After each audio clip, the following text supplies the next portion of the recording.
माऊली aqua खास offer भेटा माऊली aqua star complex Selu.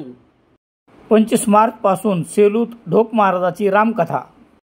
Selu शहरातील सर्वोदय नगर परिसरात असलेल्या भारतीय स्टेट बँकेच्या समोर सार्वजनिक रस्त्यावर एका दुचाकी चालकास अडवून एकाने त्याच्या हातात असलेला चाकूचा धाक दाखवून दारू पिण्यासाठी पैसे मागण्याच्या कारणावरून झालेल्या मारहाणीत रोख रकमेसह सोन्याचे लाकीट असा 1,70,000 रुपयाचा मुद्देमाल लंपास करण्यात आला।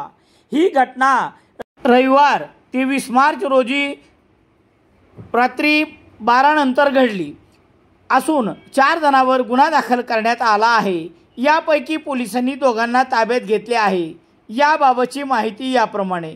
सेलू शहरातील सर्वोदय नगर परिसरात भारतीय स्टेट बँकेच्या समोर दुचाकी क्रमांक MH22 M6884 चा चालक यास रविवार 23 मार्च रोजी रात्री 12 नंतर अडविण्यात आले।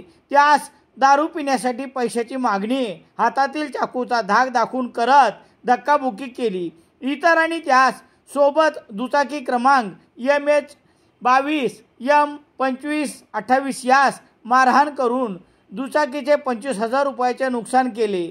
आरोपीपैकी एकाने खिशातील रोख रक्कम 10,000 रुपये जबरीने काढून घेतले तर दुसऱ्याने फिर्यादीच्या गळ्यातील 2 तोळे सोन्याचे लाकीट किंमत 1,60,000 रुपये काढून घेतले। या प्रकरणी विशाल रामराव चव्हाण राहणार दत्तनगर याने दिलेल्या फिर्यादीवरून विविध कलमान्वये सम्राट धापसे, रोहित धापसे, विक्रम पूर्ण नाव माहीत नाही अन्य 1 जण यांच्यावर गुन्हा दाखल करण्यात आला आहे असून पोलिसांनी दोघांना ताब्यात घेतले आहे।